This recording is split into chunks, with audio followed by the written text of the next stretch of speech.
Welcome to the Explainer. So let's just dive right into this because we are looking at a fascinating, honestly kind of bizarre new industry that has sprung up right under our noses over the past few years.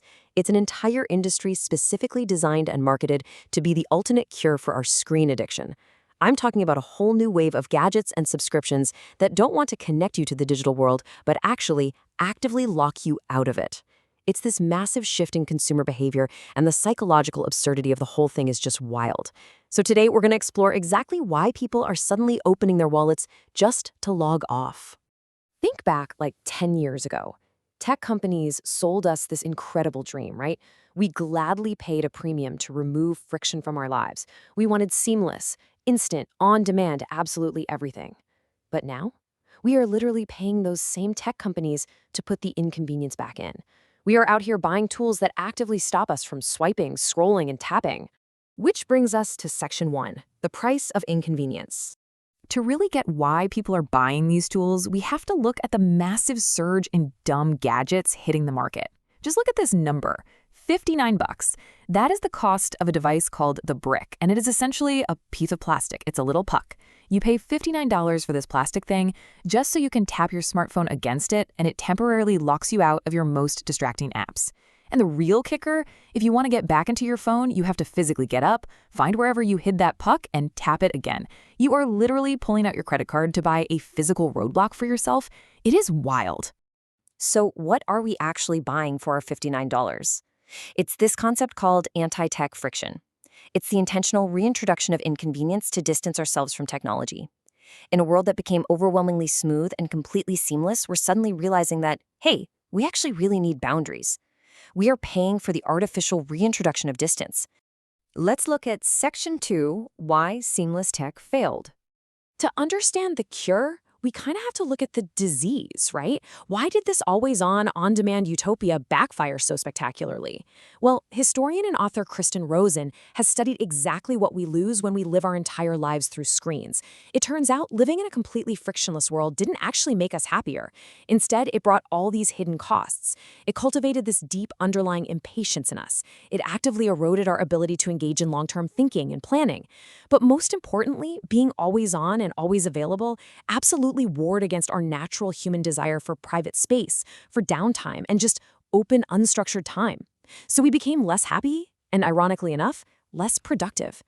Rosen actually uses this brilliant analogy to describe gadgets like the brick. She says, the brick is like lashing ourselves to the mast so we don't go towards the sirens. It's such a powerful way to look at it, isn't it? The alluring call of our notifications and our feeds is so intensely strong, so perfectly engineered to capture our attention, that we desperately feel the need for physical, plastic restraints just to stop ourselves from steering our ships right into the rocks. Moving right along to Section 3, the Gen Z Tech Rebellion. Now, you might assume it's just older generations pushing back against this digital takeover, longing for the good old days, right? But the reality is entirely different. A staggering 63% of Gen Z say they are intentionally trying to disconnect from their devices. That is a massive majority of young people, Gen Z and the rising Gen Alpha, actively leading the charge to sever their electronic tethers. They're the ones actually going out and buying these anti-tech tools. And honestly, if you look at their timeline, it makes total sense. I mean, think about their digital lifespan. Back in infancy, their baby photos were uploaded to Facebook before they even knew what a camera was. Throughout childhood, they experienced constant digital surveillance. So now, as they enter adulthood and the workforce, they're just absolutely exhausted. They don't want to live their entire lives through a screen. That's exactly why we're seeing them revert to these analog meetups, where phones are strictly put away, and why they are actively trading in their flashy $1,000 smartphones for basic, old-school flip phones. Section 4, the digital detox trap. Now, we really got to step back and ask ourselves, is buying a new anti-tech gadget actually solving the root problem of our distraction? Or are we just falling headfirst into the commodification of recovery? This is basically the process of turning healing from tech addiction into a profitable industry. Because there is a deep, really uncomfortable irony in paying one tech company to free us from the damage caused by another tech company. The brand selling you that $59 plastic puck to lock your phone is still, at the end of the day, a company making a profit off your screen time struggle. As Christine Rosen points out so astutely, you can't replace one piece of tech with another piece of tech. We are honestly probably going to see 12-step programs for tech addiction very soon. But the solution isn't going to be found in an online shopping cart. The tendency to develop a new technology to solve the exact problems a previous technology created is incredibly common, but relying on yet another product to save us is a dangerous trap. And here is why recognizing that trap is absolutely crucial. Peace of mind should not be a luxury good. If we rely on buying these escapist technologies, what happens to the people who can't afford a $60 piece of plastic or a $300 minimalist dumb phone? Sitting in a room by yourself, having moments of quiet contemplation throughout your day, exploring your own thoughts.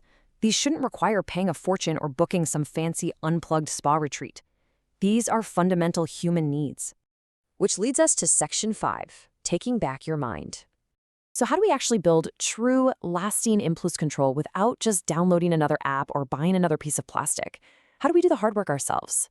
Well, Rosen offers this highly actionable 3-step framework for consumers to really reclaim their personal agency. Step 1, be skeptical and ask who actually benefits from you using a tool. Step 2, ask what is not on the menu. And Step 3, evaluate how it might interfere with your daily life. Let's break that down a bit. Let's look at the real-world impact of these exact questions.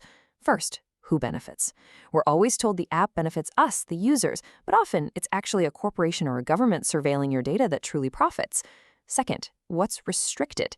When you open a shiny new app, look for the hidden limitations built into the design. What are you intentionally not allowed to do, and why? And finally, daily interference. Think about the utter absurdity of how tech just insinuates itself into our lives. We literally wake up one day and realize we cannot even park our car on the street unless we own a smartphone, know how to download a specific parking app, and create an account. But, there is a real reason for cautious optimism here. The younger generations who have lived through the absolute worst of the social media boom are doing something incredibly powerful. They are rejecting the narrative of inevitability. They are flat out refusing to blindly accept that every new tool is automatically an improvement.